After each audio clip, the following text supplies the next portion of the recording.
আসসালামু আলাইকুম সবাইকে। আশা করি সবাই ভালো আছেন, সুস্থ আছেন। তো আজকে ছোট একটা টপিক নিয়ে কথা বলতে আসলাম, সেটা হলো বেকারত্ব। ঠিক আছে? তো আমাদের দেশে এই জিনিসটা মানে দিন দিন বাড়তেছে, কমবো এটা অনেক পরের সাবজেক্ট। দিন দিন এই জিনিসটা বাড়তেছে, দিন দিন মানে বিভিন্ন ধরনের মানে একটা মানুষ কাজ করতে গেলে, অবশ্যই কাজ করতে গেলে তার সব কিছু করতে হয়। ঠিক আছে? সব কিছু দেখে শুনে কাজ করতে হয়। ঠিক আছে? একটা মানুষ বললে কিন্তু একটা কাজে লাগতে পারে। যাক, তো আমাদের দেশে সরকারি চাকরিগুলা মানে যেসব চাকরিগুলো আছে সরকারি, ওইগুলা করতে গেলে ফার্স্টে দরকার হয় মামা চাচা, মানে নেতা পেতা। ঠিক আছে? তারপর দরকার হয় মানে যে চা পানির খরচ, মানে হলো টাকা পয়সা। তো এগুলা থাকলে আপনি একটা সরকারি চাকরি পাবেন। কিন্তু আপনি যদি যত শিক্ষিত হন, আপনার শিক্ষার কোনো মূল্য নেই, আপনি শিক্ষিত হয়ে কোনো লাভ নেই, শিক্ষিত হলে লস। আপনি A+ পাইছেন, ইন্টার থেকে শুরু করে ভার্সিটি, কলেজ, সব সব জায়গায় আপনি মানে ভালো রেজাল্ট, মানে আপনার একটা কাজ করার ক্ষমতা আছে, অ্যাটেনশন আছে, কিন্তু এগুলা কোনো কাজে লাগবে না। লাগবে হলো মামা চাচা আর টাকা আর পাওয়ার। ঠিক আছে?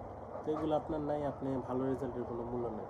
এই দেশে ভালো রেজাল্ট করে কেউ সরকারি চাকরি পায় না ভাই। এই জিনিসটাই সবচেয়ে বড় খারাপ লাগে, যে পড়ালেখা করার পরও যদি সরকারি চাকরি না পাওয়া যায়, তাহলে পড়ালেখার কোনো মানে হয় না।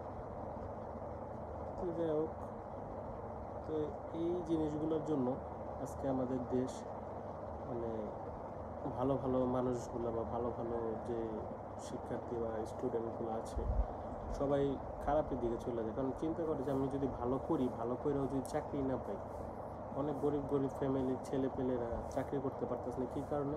ওই যে মামা চাচা নেই, চা নাস্তার খরচ কীরকম? চা নাস্তার খরচ তো আমরা 500-1000 টাকা বুঝি, কিন্তু ওদিকে চা নাস্তার খরচ হয়ে যায় একটা চাকরির সেক্টরে 10 লাখ 15 লাখ টাকা লাগে একটা চাকরি পেতে গেলে। সরকারি চাকরি কেন, প্রাইভেট চাকরি পাওয়া যায়, ইন্টারভিউ দিলে অনেক রকমভাবে পাওয়া যায়, কিন্তু সরকারি চাকরির ক্ষেত্রে মামা চাচা এগুলো লাগবে কেন ভাই? এটা লাগবে কেন? আপনার টাকা দিয়ে কেন শিক্ষাকে ছোট করতেছে? মানুষজন টাকার বিনিময়ে কিন্তু পড়ালেখা করে, টাকা দিয়ে পড়ালেখা শেষ করে, পড়ালেখা করতে করতে মাস্টার্স শেষ করে দেন, চাকরির জন্য অ্যাপ্লাই করে, ওই সময় কেন পায় না? কারণটা কি এটা? এই এই এই এই জিনিসটা মানে কখনো ঠিক হবে কিনা আমি জানি না। এখানে যে সরকারি থাকুক না কেন, আওয়ামী লীগ, বিএনপি, জামাত, এনসিপি, কোনো দলই এটা ঠিক করবে না। এগুলা যেরকম চলতেছে সারা জীবন এরকমভাবে চলে যাব, সাধারণ জনগণের কোনো কাজে আসবে না। আমাদের এইসব মানে জিনিস সাধারণ জনগণের কোনো কাজে আসবে না, শুধুমাত্র ভোগ করবো হইলো সরকারিপন্থীর লোক, সরকারের যারা চামচা আছে ওরা। ঠিক আছে? কিন্তু সাধারণ জনগণ যারা বাংলাদেশে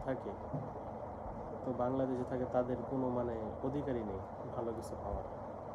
এটা হলো সবচেয়ে বড় কথা।